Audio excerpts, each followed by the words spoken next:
Welcome back नाजरीन। मईशत की बात करें तो हुकूमत क्रेडिट ले रही है कि एक तो स्टॉक मार्केट की परफॉर्मेंस और दूसरी चीज़ जो महंगाई की शरह है वो 70 माह की कम तरीन सतह पर आ चुकी है। गुज़श्ता साल वो 30% के करीब थी और अब 4.9 पर है। तो इसको गवर्नमेंट अपनी सक्सेस के तौर पे अनाउंस कर रही है। और एक और जो चैलेंज है वो ये है कि IMF की जो दूसरी किस्त है प्रोग्राम की वो सिक्योर करने के लिए नए आदाफ मुकर्रर किए गए हैं और बहुत से सेक्टर्स में शॉर्टफॉल भी है टैक्स रेवेन्यू को लेकर। तो क्या वो तमाम शराइत हुकूमत पूरी कर लेगी और जो स्टेबिलिटी ज़ाहिर की जा रही है उसमें कितनी सच्चाई है, इस पर बात करते हैं। खुर्रम हुसैन साहब ने हमें ज्वाइन किया है, माहिर मुआशी अमूर हैं। खुर्रम साहब, मुझे ये बताइएगा, जो गवर्नमेंट एक पॉस्चर क्रिएट कर रही है कि जिस तरह से हमें मालूम है पिछले साल तकरीबन 30% के करीब जो CPI था, इन्फ्लेशन की बात हो रही है, वो अब 4.9 पे आ गया है और 70 माह की सबसे कम सतह है। तो ये कैसे पॉसिबल हुआ है? क्या जो इन्फ्लेशन बढ़ने के प्रोपोर्शन की बात करें वो स्लो हुआ है या वाकई ऑन ग्राउंड महंगाई कम हो गई है? नहीं, ऑन ग्राउंड महंगाई ना कम हुई है ना कम होएगी। लेकिन महंगाई में जो इजाफा हो रहा था, जो कीमतों में जिस रफ्तार से इजाफा हो रहा था, वो अब फ्लैट हो गया। यानी कि अब उसमें इजाफा जो है वो रुक गई है वो चीज। तो हुआ तो है लाजिम, और इसकी बुनियादी वजह मेरी नजर में यही है कि जुलाई 2023 से लेके ऑनवर्ड्स गवर्नमेंट ने एक IMF प्रोग्राम के तहत स्टेबलाइजेशन मेजर्स अप्लाई करने शुरू किए थे। फरवरी की इलेक्शन के बाद जो नई गवर्नमेंट आई है वो कायम रही है उन्हीं मेजर्स के ऊपर, और अब नया जो IMF प्रोग्राम चल रहा है उसमें भी वही वाले मेजर्स इंडिकेटेड हैं। तो जैसे आप देख लें, करंट अकाउंट सरप्लस में आ गया है, फिस्कल डेफिसिट जो है वो कम हो गया है, प्राइमरी बैलेंस जो है वो सरप्लस में चला गया है। इन चीजों ने इस महंगाई को काबू में लेके आई है। और इसके साथ साथ कुछ रोल कमोडिटी प्राइसेस ने भी प्ले किए हैं। ग्लोबली ऑयल प्राइसेस थोड़ी सी कम हुई है, लेकिन बुनियादी चीज जो है वो अपनी मैक्रो इकोनॉमिक स्टेबलाइजेशन जब से आई है जुलाई 2023 के बाद, तो उसके बाद से ये फिर चीज काबू में आनी शुरू हुई है। अच्छा, और इसके अलावा जो दूसरी किस्त है IMF के कर्ज प्रोग्राम की, अब उस पर यह कहा जा रहा है कि बहुत सी शराइत एक तो पूरी नहीं हुई और डू मोर का मुतालबा भी है। तकरीबन 39 मजीद शराइत सामने रखी गई हैं और जो पूरी नहीं हुई इसमें भी टैक्स जो रेवेन्यू था उसमें शॉर्टफॉल बताया जा रहा है 85 अरब रुपये का। साथ साथ तालीम और सेहत का जो शोबा है उसमें अखराजात का जो हदफ था वो हासिल नहीं किया गया। तो ये अचीवेबल है कि आसानी से सेल थ्रू कर जाए, दूसरी जो इंस्टॉलमेंट है वो भी आ जाए? देखिए, दूसरी इंस्टॉलमेंट इन ऑल लाइकलीहुड आ तो जाएगी, ठीक है।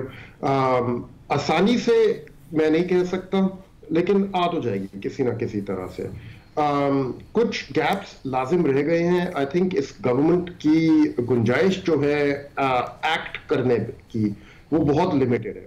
चारों तरफ से अब ये हेमडेन है। हमारे जो फाइनेंस मिनिस्टर साहब हैं उन्होंने नवाज शरीफ साहब की जो फैक्शन है PMLN में उनको भी खुश रखना है, शहबाज शरीफ साहब की जो फैक्शन है उनको भी खुश रखना है, साथ साथ जो कोalition पार्टनर्स हैं और उनके इतराजात होते हैं उनको भी नजर में रखना है, और साथ साथ हमारे जो फौजी क़यादत है उनकी भी उन्होंने जो प्रेफरेंसेस होते हैं उनको भी नजर में रख के एक प्रोग्राम चलाना है। तो उनके पास उसके सब कुछ करने के बाद जो गुंजाइश रह जाती है वो इतनी कम है, इतनी लिमिटेड है कि उनके पास कोई रूम नहीं है, कोई रूम फॉर मनूवर जिस चीज को कहते हैं अंग्रेजी में, बिल्कुल नहीं है।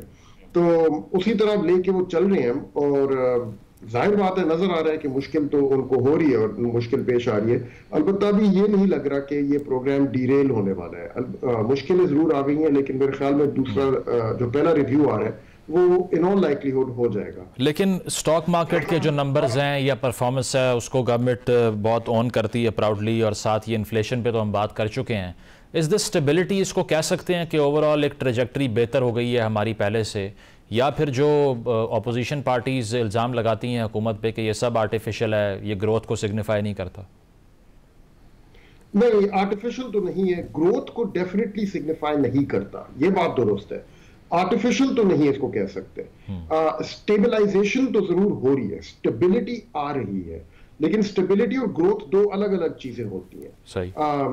तो ग्रोथ अभी नहीं आ रही, ना आने वाले सालों में कोई उसके इम्कानात हैं। जो प्रोजेक्शंस अभी दी जा रही हैं ऑफिशियल लेवल पे, उनमें अगले कोई 3 सालों के लिए तो किसी किस्म की दूर दूर तक ग्रोथ के इम्कानात नहीं नजर आ रहे। स्टेबिलिटी अलबत्ता आ रही है, और स्टॉक मार्केट जो है वो तो एक प्राइस एडजस्टमेंट हो रही है सिर्फ, कि यानी कि अगर आप डॉलर वैल्यू में देख लें तो स्टॉक मार्केट अभी भी कम है कंपेयर टू जिस लेवल पे ये 2017 में थी। अच्छा, ठीक है, तो अभी जो हो रहा है स्टॉक मार्केट में, जैसे हमारे कमोडिटीज की प्राइसेस एडजस्ट की गई थी पिछले साल, एनर्जी की प्राइसेस एडजस्ट की गई थी, उसके साथ साथ जनरल प्राइस लेवल और फूड और तमाम और चीजों की प्राइसेस एडजस्ट हुई हैं।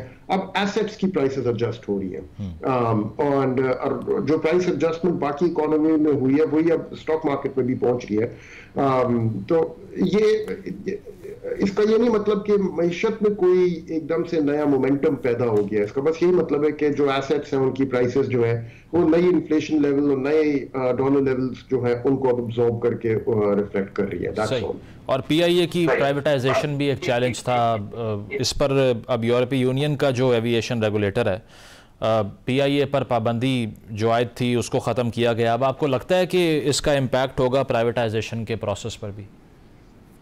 नहीं, मेरा नहीं ख्याल। देखें, अगर पीआईए के कोई कितने एक्यूमुलेटेड लॉसेस कोई 700 अरब रुपए तक के अगर होंगे अंदाजन, और ये 2010 में अगर कोई 90 अरब रुपए थे, तो जिस टाइम पीरियड में ये एक्यूमुलेटेड लॉसेस बने हैं उस टाइम में तो ये वाले रूट्स खुले हुए थे यूरोपियन यूनियन के और न्यूयॉर्क के और कनाडा के भी, और उसके बावजूद ये लॉसेस रन हो रहे थे। तो अब अगर ये दोबारा से खुल रहे हैं, इसका ये नहीं मतलब कि फाइनेंशियल हेल्थ पीआईए की जो है वो टर्न अराउंड हो जाएगी या वो इम्प्रूव हो जाएगी।